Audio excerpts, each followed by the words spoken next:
has just been, not good. I'm so upset. Oh my God. The guy!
Drop it like it's our rights.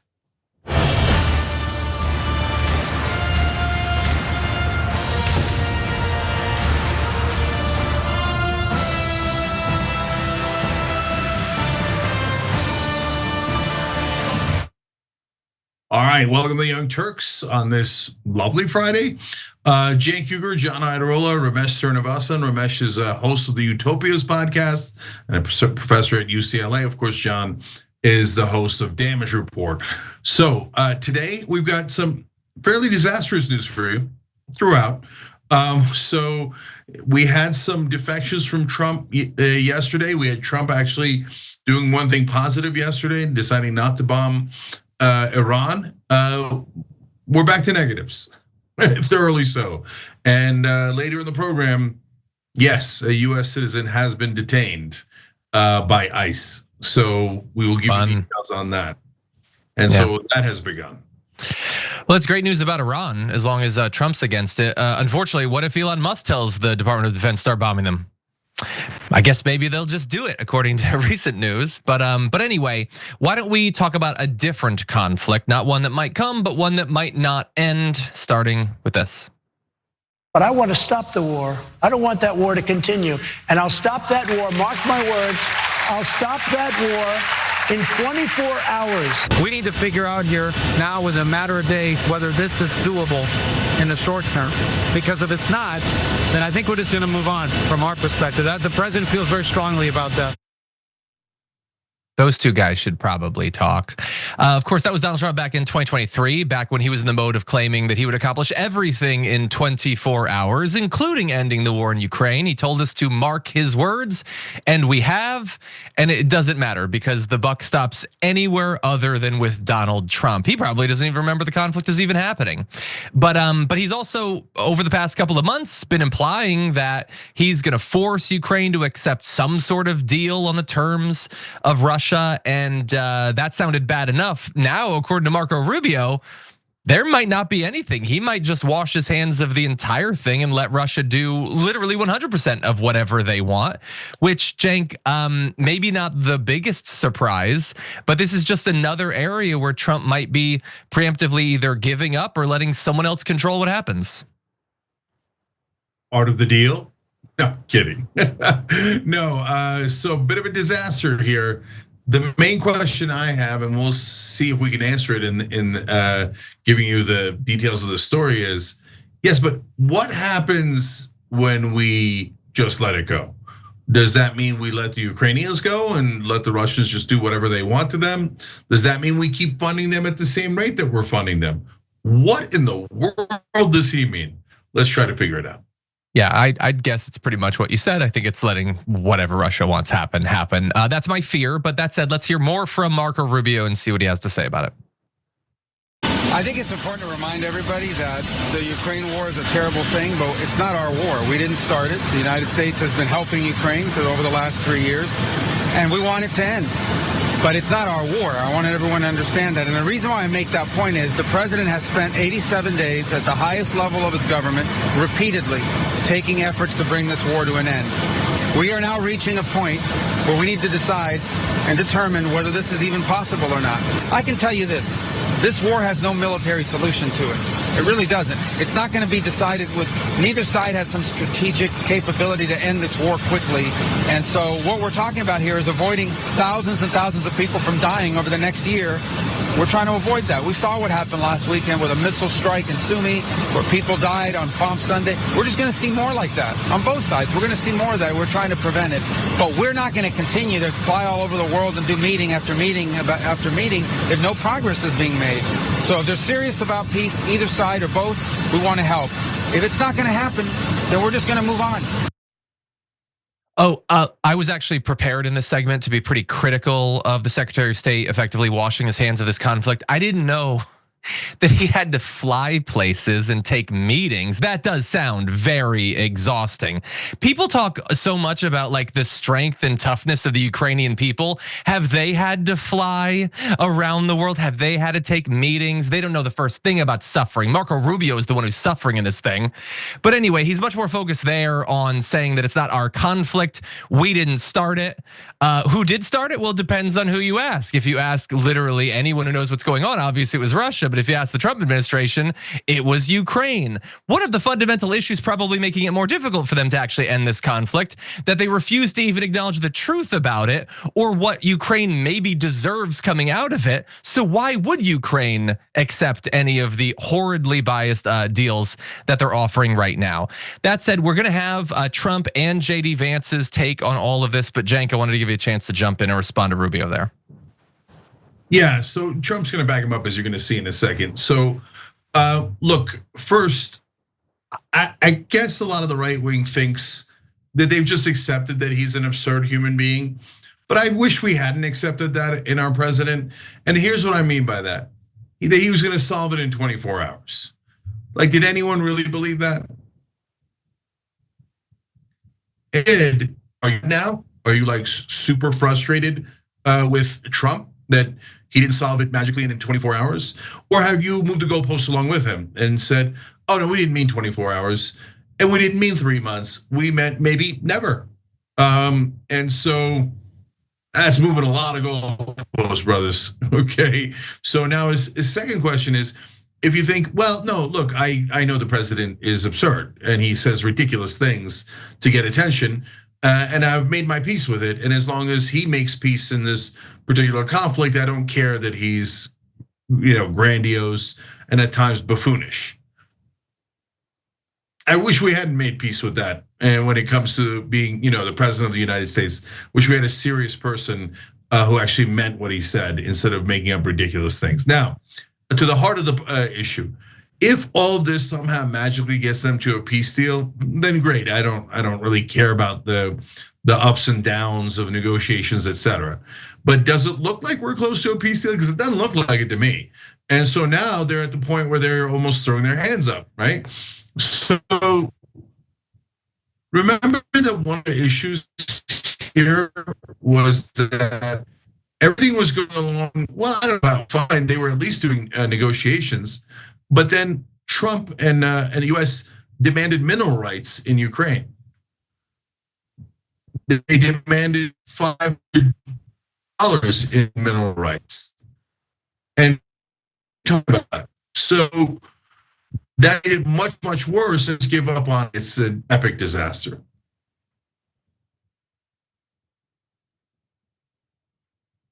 Ramesh, do you want to jump in?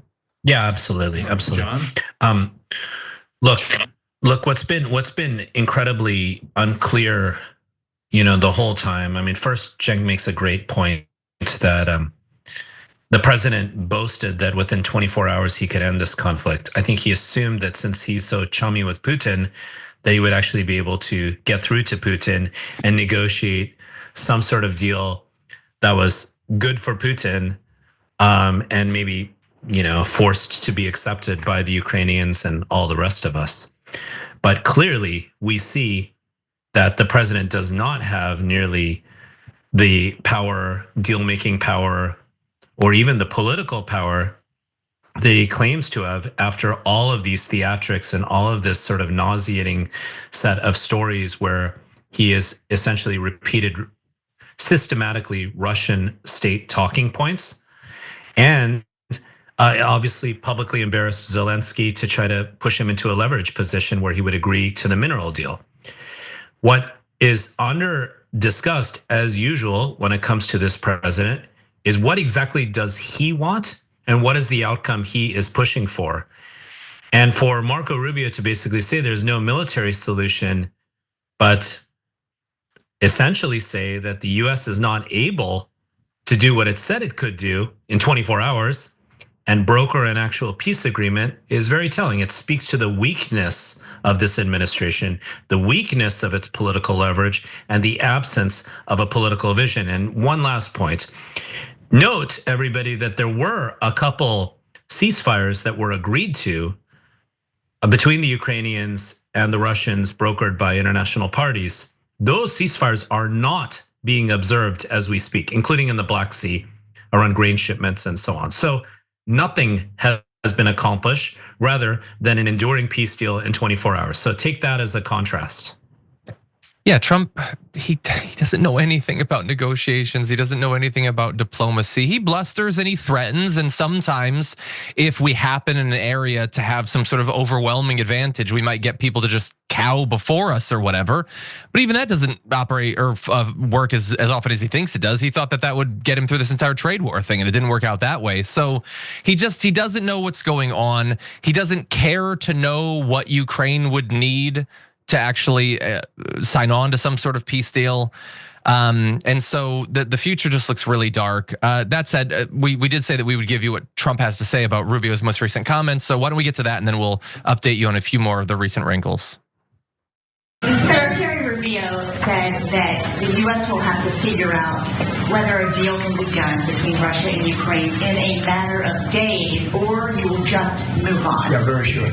How many days is that? No specific number of days, but quickly. If for some reason one of the two parties makes it very difficult, we're just going to say you're foolish, you're fools, you're horrible people, and we're going to just take a pass. But hopefully we won't have to do that. Okay, so importantly, there are two parts to that. So one is how many days, no specific number because he has no idea. He has no idea with this as he does with anything else. Don't ask him for specifics on what his administration is gonna do. He is clearly not in charge in many of these topics. The other area though is way clearer. He says if one of the side is being really irresponsible, we're gonna say that they're terrible, horrible people. I wonder which side he's talking about. I wonder, probably both. I think he's probably willing to call Putin horrible too, not just Zelensky and the Ukrainians. No, that's obviously ridiculous. And look, that's supposed to be playing hardball. But again, if you're Zelensky, just constantly being punched in the face by this guy after you've already, as Cenk alluded to, you've already agreed to an incredibly unjust mineral sharing deal, sharing like we had any claim to it in the first place. You've already given Trump what he demanded, his pound of flesh, and he's continually insulting you, your administration, and the people of Ukraine. And now we find out that there was this meeting yesterday, one of the arduous meetings that's so exhausting, Marco Rubio. People from officials from Ukraine, Europe, and the US all met in Paris. And at the meeting, US officials proposed a ceasefire plan. And here are some of the issues with it, according to European officials. The proposal would effectively freeze the war, with Ukrainian territories now occupied by Russia remaining under Moscow's control. Kyiv's aspirations of joining NATO would also be off the table. And on top of that, Russia not giving up literally anything, not a foot of territory, would also, so now they never have to worry about Ukraine entering NATO. Okay, so Ukraine will be no better prepared for a follow-on invasion a year or 2 years from now after this, and Russia gets relief from economic sanctions. They get everything, I guess, other than the entirety of Ukraine offered up on a silver platter. But even that, they're only not getting that immediately. They're definitely getting that in a few years. All of this utter madness. And Russia says, even in response to all this, the root causes of the war have to be addressed before committing to a ceasefire. The root cause of the war, to be clear, was Vladimir Putin invading the goddamn country. That's the root cause of the war. I know the nonsense they would spin that like, oh, Ukraine is talking about joining a defensive alliance or something. I just want you to think about how utterly insane that is. Let's say I hear hear tell that one of my neighbors is talking with my other neighbor, and they're setting up some sort of deal where if I rob one of their houses, they'll both shoot me. And my response is, I rob his house that night. I don't seem like the good guy in that story, do I? It seems like inevitably I was gonna rob the house. I just wanted to do it under the right circumstances. And that is exactly what is going on with Russia. They were preparing to at some point invade and conquer Ukraine and likely other former Soviet republics. And they didn't like the idea that Ukraine entering NATO would stop them from doing that. There is no reason that Ukraine being a member of NATO would bother a country that had no interest in actually invading it.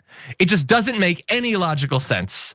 Ramesh, any thoughts about Donald Trump or any of the other stuff I've said? Well, Russia's already showed long before this latest set of, the last few years that it would invade Crimea, and it's interesting how our current administration is sort of playing up isolationism in certain ways without recognizing our own kind of complicity in militarizing the world, and I think a big part of that is the worship.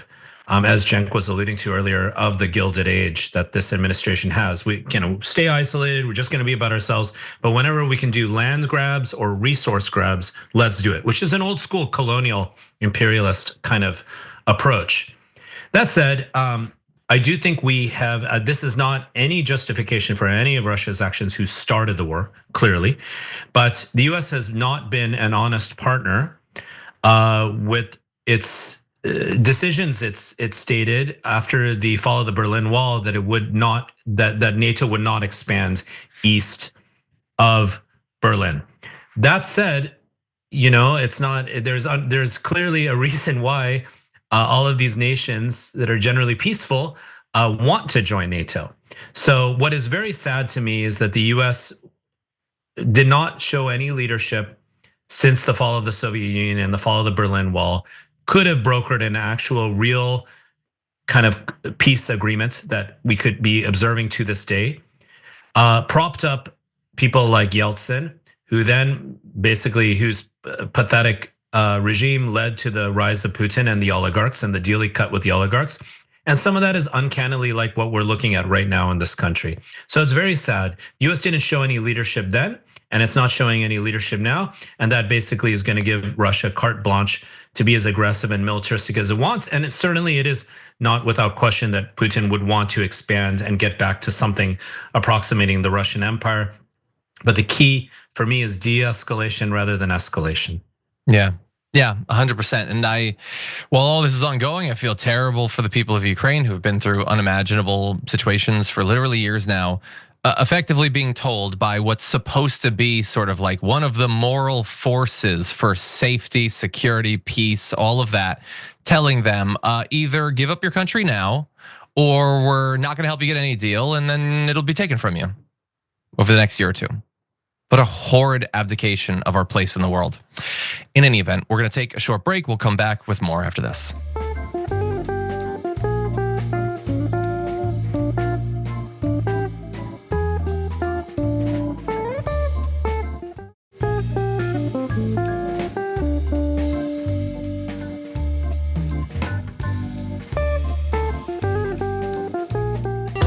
Welcome back, one and all, the first hour of the Young Turks with myself and Ramesh. Ramesh and I had a little talk during the break, and we both felt like Cenk was talking too much, and our takes are too important. We want more time, so we banished him. He's gone. We're gonna send Senator Chris Van Hollen to go talk to him in the meantime. But anyway, we do have important news to get to. Ramesh, you ready for some more? Yeah, totally, man. Okay, but Cenk will be back in just a little bit. But anyway, in the meantime, let's jump into this. The White House says that you will identify and excuse yourself from any conflicts of interest that you may have.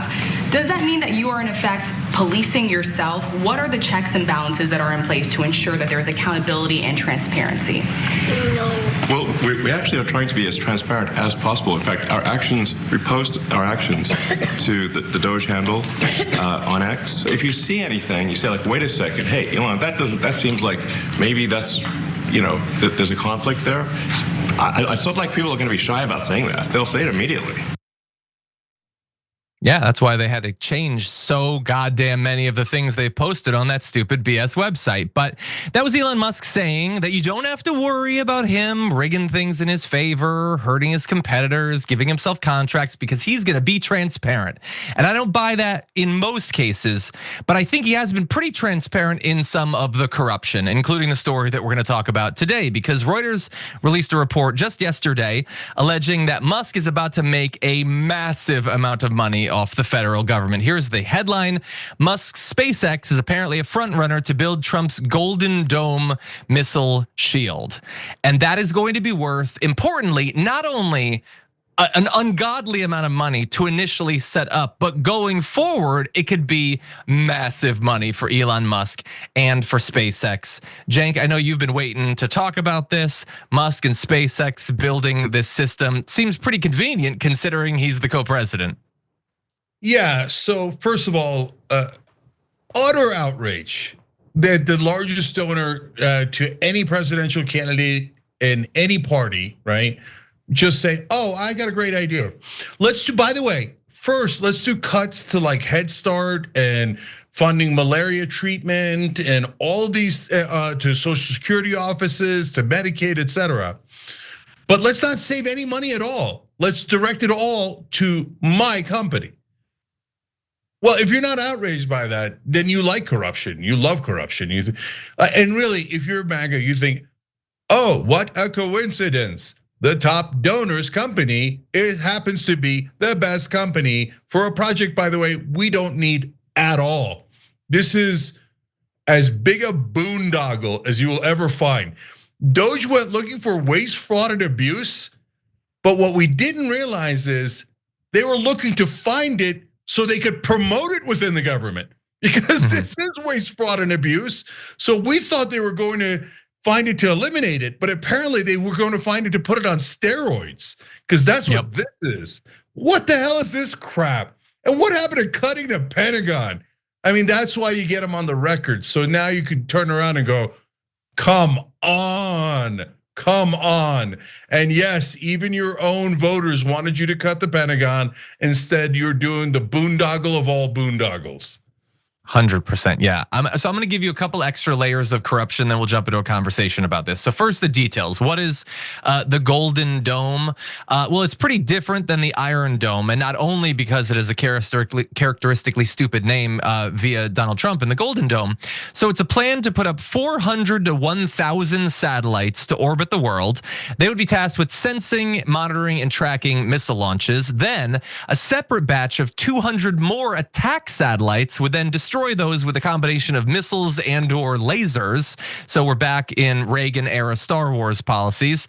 And Reuters notes that the plan is highly subject to change, probably because there will be world outrage, because you're not supposed to be surrounding the earth with weaponized satellites. There are multiple treaties designed to stop that, but that's the idea. So SpaceX in this would be partnering with software maker Palantir and drone builder Iadarola on a bid to build key parts of the Golden Dome. The CEOs, the founders, I should say, of those two other companies also have been donors to Donald Trump in the past. So there's a lot of corruption to go around, to be fair. Now, SpaceX is pitching for the part of the initiative called the custody layer. That's to do preliminary engineering and design work that would cost between $6 billion and $10 billion. Probably exactly between that, because every time a defense contractor estimates the cost of something, that's what it ends up being. Now, there were about 180 different companies that expressed interest. Strange that SpaceX would be the leader in this right now, except not so much. And it is, when you get the reporting from Reuters, it's as bad as it could possibly be. One of the sources familiar with the talks described them as a, quote, departure from the usual acquisition process. There's an attitude that the national security and defense community has to be sensitive and deferential to Elon Musk because of his role in the government. They're not even trying to hide that this is a blatantly corrupt act. And then the added layer of corruption is that we don't just pay a ton of money, not $6 to $10 billion, hundreds of billions of dollars, almost certainly. And then we're done and we own it. No, that's not how things work anymore in the tech industry. SpaceX has proposed setting up its role in Golden Dome as a subscription service in which the government would pay for access to the technology rather than own the system outright. So we would pay untold billions so that Elon Musk would own a fleet of attack satellites that ring the globe. We wouldn't even own it. He'd have control of the software. He could turn it off if he wants to. He could let missiles go by if he wants to. He would have even more control over world affairs than he already does thanks to Starlink. And in return, we pay him a massive amount of money now, and then we pay him money every month for the rest of our natural lives. Cenk, this sucks. No, it's even worse than what you're stating and what I said at the beginning. Because when you think about the fact that then Elon would own it and it's a subscription service, well, think about it. If we stop paying the subscription, someone else can.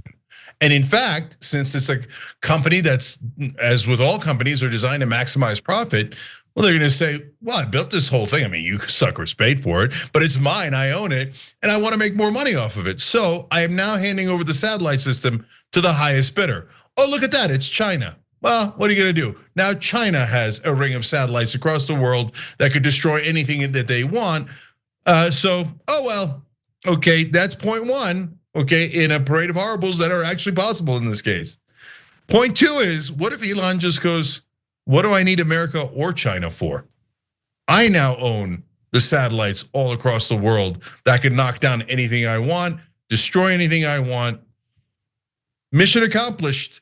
Why do you think I took over the American government? So, by the way, this sounds like a science fiction movie. It sounds far-fetched, etc. But there is no option C. So option A is, this is a massive boondoggle. It's never going to work, and we're going to waste hundreds of billions of dollars, and they're going to go straight into Elon Musk's pocket. And the worst fraud, waste, and abuse you've ever seen, the worst corruption you've ever seen. That's option A. Option B is it does work, but we spend all that money and we don't even own it. And a private person can literally control who wins wars, who doesn't win wars, would literally run the globe.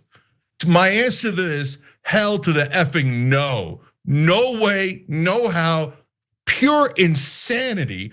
And I talk about corporate rule all the time on this show. This would let one corporation literally rule us all. Ramesh.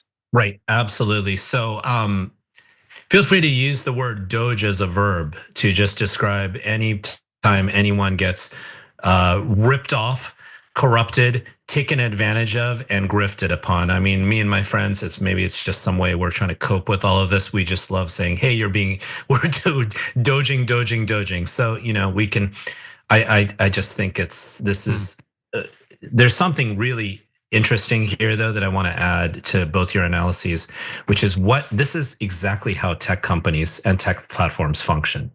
They promise transparency, but they're really not transparent at all.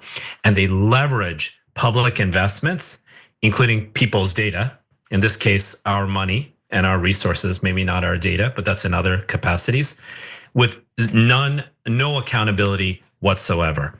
And the idea of sort of a subscription service is also very straight out of big tech. How do we make as much money while giving our users next to nothing, no matter what the causes are, right? So for example, when we talk about tech and whether it's AI or social media, you can imagine a pretty reasonable proposal that would pay people for their data.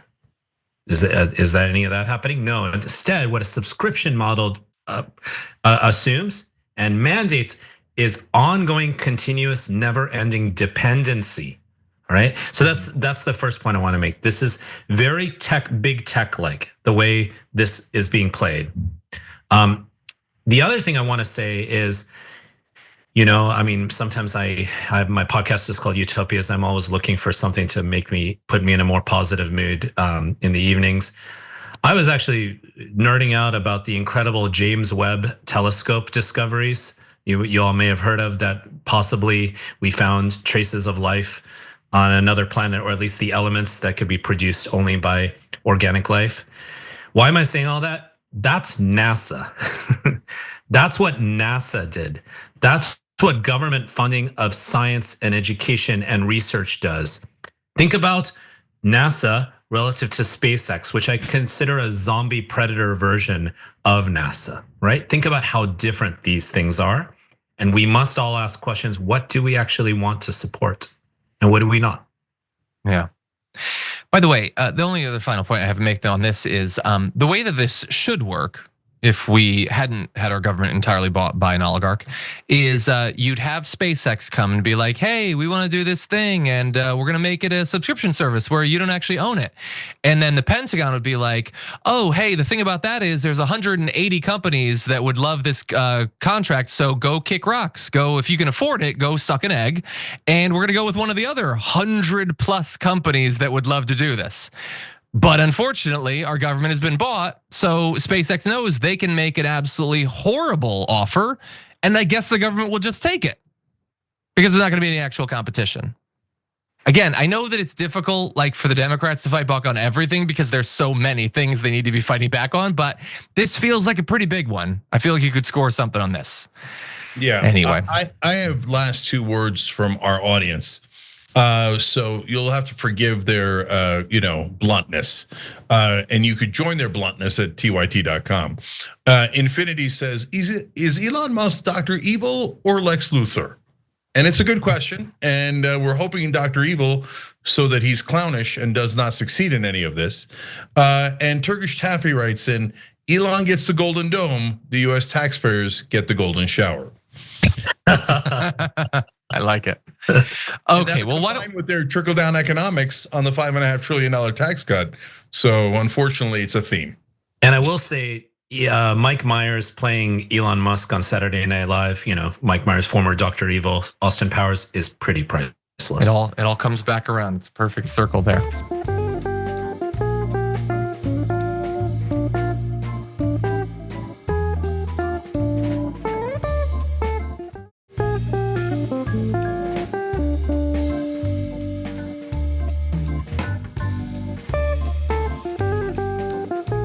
The Trump administration is now asking Congress to completely eliminate funding for Head Start. If they do that, when they do that, that would cut early education for more than 500,000 of the nation's neediest children and childcare for their family. And before we give you all the details on this, I love history and I love context. So I just like to remind you that, hey, this was another thing that was in Project 2025. Eliminate Head Start. Just kill the entire thing. Screw over those who need access to childcare in rural America. Isn't it strange that basically all of these moves, as designated by Project 2025, particularly screw over people in rural areas? It's the sort of thing that should bother the MAGA movement, but doesn't seem to. In any event, the proposal, the initial details of their call to kill Head Start was tucked into a 64-page internal draft budget document obtained by the AP that seeks deep cuts at the Department of Health and Human Services. That's another important story. More than a third of the entire budget for HHS being talked about being destroyed. We're not gonna focus on that here, but just understand there's a lot of insane Doge cuts to go around. But according to the draft, it says the budget does not fund Head Start. It says eliminating the program is consistent with the Trump administration's, quote, goals of returning control of education to the states and increasing parental control. The federal government should not be in the business of mandating curriculum, locations, and performance standards for any form of education, which does not really in any way describe what Head Start does. And the idea that poor families desperately trying to have their kids be able to go to school, that this would result in them having more control in literally any sense makes no sense, but that's the cover story that they're making there. Now, spokespeople for Health and Human Services did not respond to a request for comment. This is the sort of thing that they're not gonna wanna talk about. They're just gonna wanna kill it and let you deal with the consequences. But the executive director for the National Head Start Association, Yasmina Vinci, did actually say something. She said, it reflects a divestment in our future. Eliminating funding for Head Start would be catastrophic. It would be a direct attack on our nation's most at-risk children, their well-being, and their families. And by the way, if you are not really familiar with Head Start, if you haven't had to use it or anything, some people think of it as being like a preschool program, which in part it is, but that's not all it does. It provides meals and health screenings.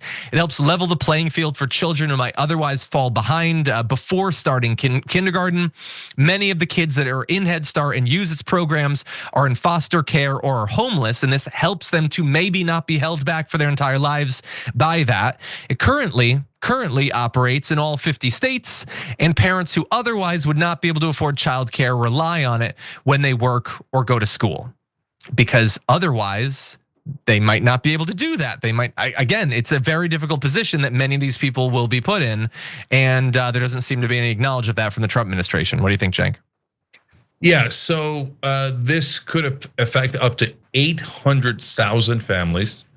And speaking of health that John alluded to, it's been shown that if kids are not in Head Start versus they are in Head Start, they've done studies like this, that if the kids not in Head Start have much more health issues down the road, which then costs us an enormous amount of money. So there's an excellent case to be made that Head Start actually saves us money in the long run, right? On just health issues, let alone everything else. So here we are again. So they're gonna cut Head Start, a wonderful program that Americans love and is one of the government programs that has worked and we is universally liked, except for, of course, hard right MAGA, who says who cares about other people, and they're the radical right, and they think if it doesn't affect me, I don't care about other human beings at all. Okay, but they're a very small minority. Overall, the country loves Social Security, Medicare, and Head Start. You can have debates about other topics and other policies, but they love those programs, right? So now we're gonna cut from the average American, and this affects everyone equally, okay? This is not anything but general to the entire country, okay? Why? Because we need a $5.5 trillion for the tax cuts for the rich and for corporations. And now, on top of that, we're apparently going to build some sort of golden dome for Elon Musk to control the world. And that's going to cost a gargantuan amount of money and is likely not going to work, okay? So in order to waste all of our money on tax cuts for corporations and subsidies and government contracts to Elon Musk, we're gonna have to cut programs for your kids and for your neighbors' kids, and just devastate one of the few programs, not devastate, eliminate one of the few government programs that the average American love. So you just can't get worse than this. So these guys are the most obvious fake populists in human history. What kind of populism is this? Take from the average American and give to literally the richest man in the world. Garbage, nothing but garbage. And it's so mean-spirited, and it's so, and if you want to talk about the total amount of money that would be saved from harming all of these children and their families, it's minuscule compared to what could be cut out of the Pentagon or any other sort of many other initiatives. But of course, that's not who they want to target. And remember, all of these cuts are so that tax cuts can be conducted and passed through for the wealthiest of the wealthy Americans, going back to the Trump tax cuts. So this is absolutely horrible. So not only is Cenk correct that that Head Start, I was looking into this a little bit before today, that not only does Head Start save incredible amounts of money because it sets kids up and their families up on the right track, but there's actually pretty solid psychology research and developmental psychology research showing that period before kindergarten is absolutely critical in influencing what a young person's life will actually end up looking like. Their sort of mental and emotional and cognitive imprinting actually occurs. And that's clear, peer-reviewed science that shows that again and again and again. So this is just another horrible action of many. And gosh, we just have to do everything we can to expose this as not populism, as not actually insurrectionist. It's actually, if anything, further cementing the status of the very few elites and oligarchs that are essentially in control in our country. Well, I think with that, we should probably take our second break of the hour, but we've got a pretty fun one to close out the hour with, so don't go anywhere.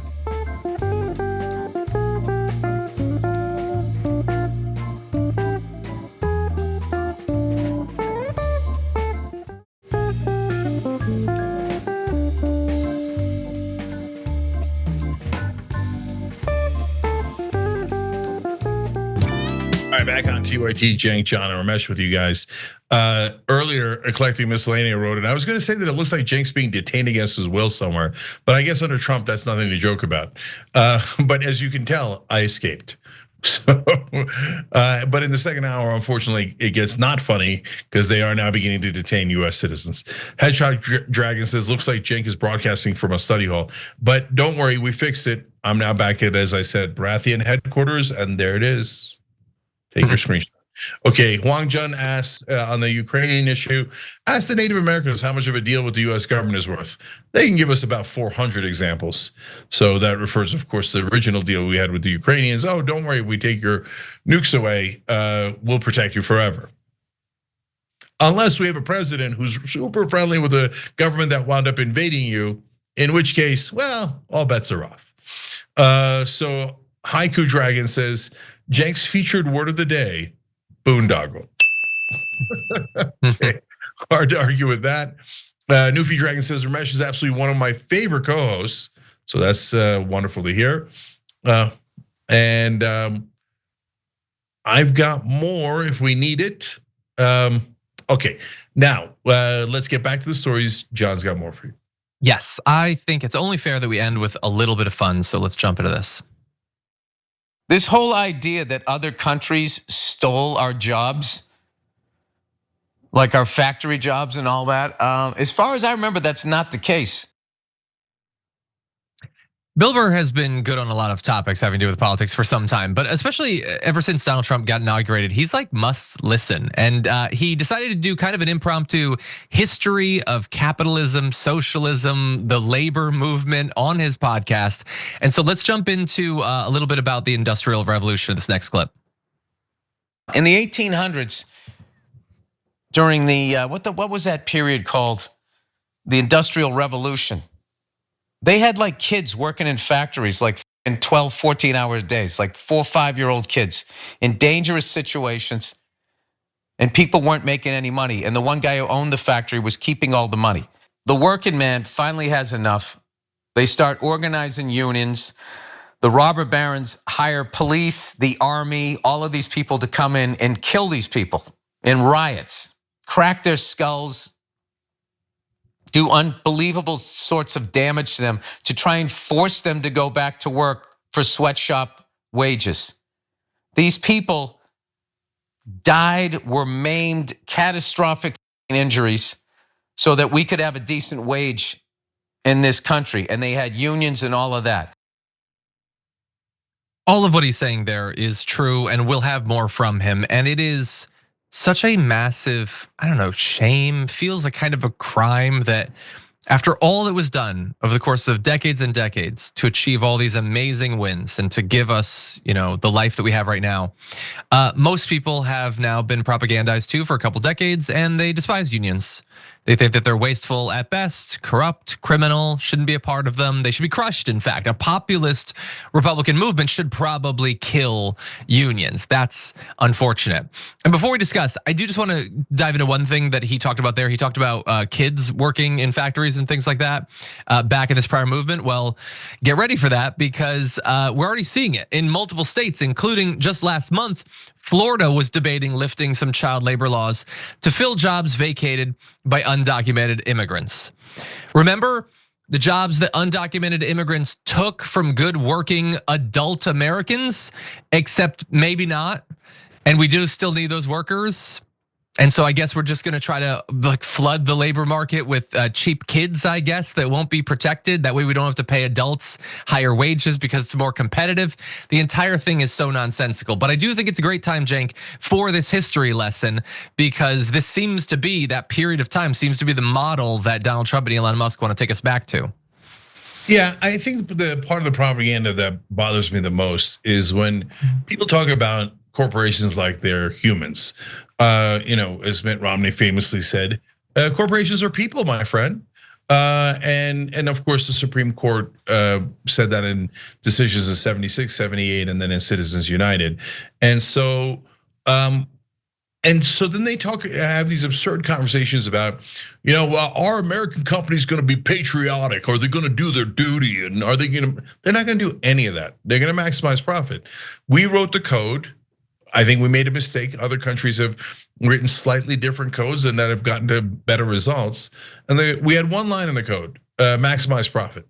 And that has led to them to doing all of these horrible things. So it's basically like a robot. And people keep talking about, oh my God, what if the robots took over? Too late, they already took over. Those are corporate robots, and we program to maximize profit at our expense. And they've been doing it now for a long, long time. So yes, when they began the union movement, as Bill Burr is referring to, and they decided, hey, if we pull our, ourselves together here, we'll actually begin to have leverage. Otherwise, they can fire us one by one. And they were right, and that leverage helped to get higher wages. And corporations despised it because it was higher cost for them. So for a while, they tried to break the unions and they literally murdered people, as Bill Burr's referring to, the Pinkertons, etc. Why? Because the only code was maximize profit. Morality be damned, community be damned, your workers be damned, this country be damned. So then they moved on to phase 2. So they said, all right, well, if you guys are gonna protect the average American, we're gonna go to a country that doesn't protect its citizens. We're gonna go to China, we're gonna go to Vietnam, etc. We're gonna find the lowest wages. These things are inevitable if you say the only rule you have is maximize profit. Those corporate machines will roll over all of us, the entire globe, and that's exactly what's happened. So now that we've outsourced a lot of the jobs, but then we still need labor here because we have good unemployment numbers, but our wages have been stagnant since those Supreme Court decisions in 1976 and 78, and that's not an accident. And I talk about that in my book, Justice is Coming. That's actually the single most important rule change that there was. The activist justices on the Supreme Court said corporations are human beings, and they have speech rights, and money is speech, so they could buy all of our politicians, unlimited bribery. And that is what ruined this country. And now that they're kicking out more undocumented immigrants, they're saying, well, we need child labor back. Because under no circumstances are these corporate machines going to serve you. We didn't write the code to serve us. We wrote the code to exploit us and to crush us so that they could make more money. We have to change the laws. Otherwise, this is going to happen for the rest of time.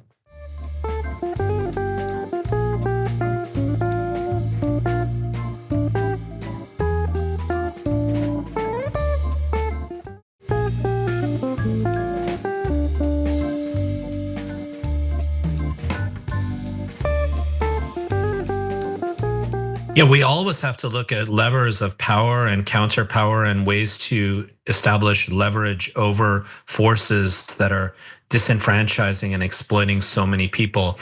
As we're looking at the insanity of these tariffs and the kind of volatility it's presenting to so many people's lives, including people's 401ks, it's a reminder of an era that Trump worships, that he discusses now. He didn't discuss it as much back in the 2016 days, but he did talk about tariffs, which is the Gilded Age, right? And so, sometimes I'm doing nice, fun things in the evening to kind of lift my spirits, but sometimes I'm doing things like watching documentaries about the Gilded Age. Don't ask me why, but that's me, a glutton. So what's very notable about the Gilded Age is there was a few robber barons that were able to exploit the technologies of that time to reap and gain all the benefits while obviously disenfranchising and screwing over workers and the wider public, right? And so I think that is uncannily similar to what is occurring now. And as you mentioned, Cenk, it's about taking all the profit and making all the money. In the particular case of today, when it comes to tech and kind of the doging of our lives and all this Doge stuff, it's actually not even always about profit. It's sort of more of a feudal system. And it's a system of amassing massive valuations, right? A company like Amazon, for example, was not profitable for the first decade or so of its existence. Uber wasn't either. But in the meantime, they knocked out all worker organizing, knocked out all the competition, essentially became close to de facto monopolies, and then basically could do whatever they wanted at that point, including hijacking markets and so on. So, it's a reminder, this story and Bill Burr's warnings that greed begets greed, as we've talked about before, or even a reminder of, Gordon Gekko, if y'all remember Wall Street, greed is good. Somehow there is this sort of vision that is out there. But it's that what the vision is of an economic future for this country and this planet is completely under-articulated, and we need a progressive response that discusses what our vision is of an economic future. Yeah. Do we have time to play one more video, or do we think we should? Yeah, I think we can do just a little bit more. It's good stuff. Listen to this on corporate greed. Sure. Eventually, these corporations just got sick of dealing with these unions and their hard-nosed negotiating and all that. And then they just said, well, f you then. Keep your union, keep your factory. We're leaving.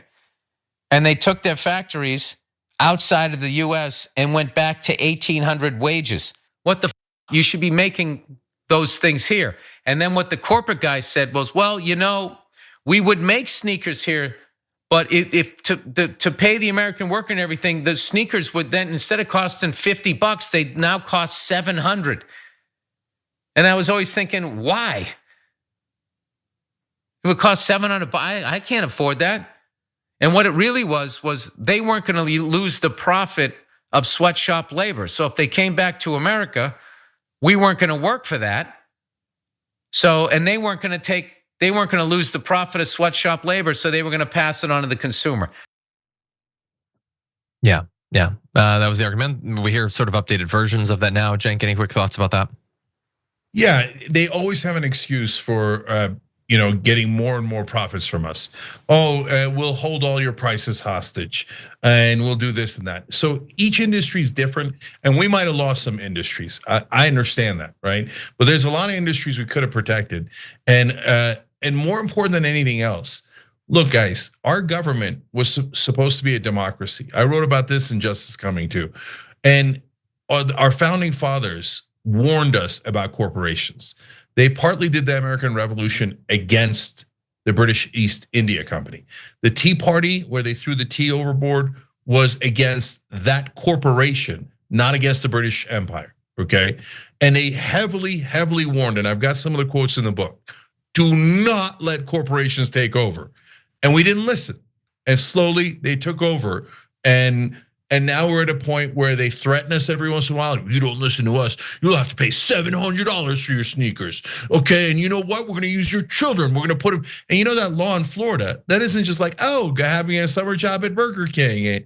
No, it's to let kids work the overnight shift during school days. I mean, it is exploitation on steroids because our government doesn't work for us. That's what populism is, saying get the government to work for the people again, turn it back into a democracy and not have it serve the donor class and corporate rule. And so that's basically what Bill Burr is pointing out there. He's absolutely right. One of our members wrote in, everybody's asking for Joe Rogan of the left. I mean, Bill Burr is amazing. And it isn't about left or right. It's common sense and it's fighting for the average guy. I mean, my last point to you guys is do not let corporate media brainwash you into believing any of this corporate propaganda. They do not have to rule us. And we don't have to pay their ransom. We can actually take our government back and reset it to serve us rather than them. Love it. All right, we're out of time for the first hour. We got an important second hour. They have now detained some US citizens, and who's they? ICE. Why is ICE, immigration, detaining US citizens? Well, that's a hell of a question. So we'll try to answer it when we come back.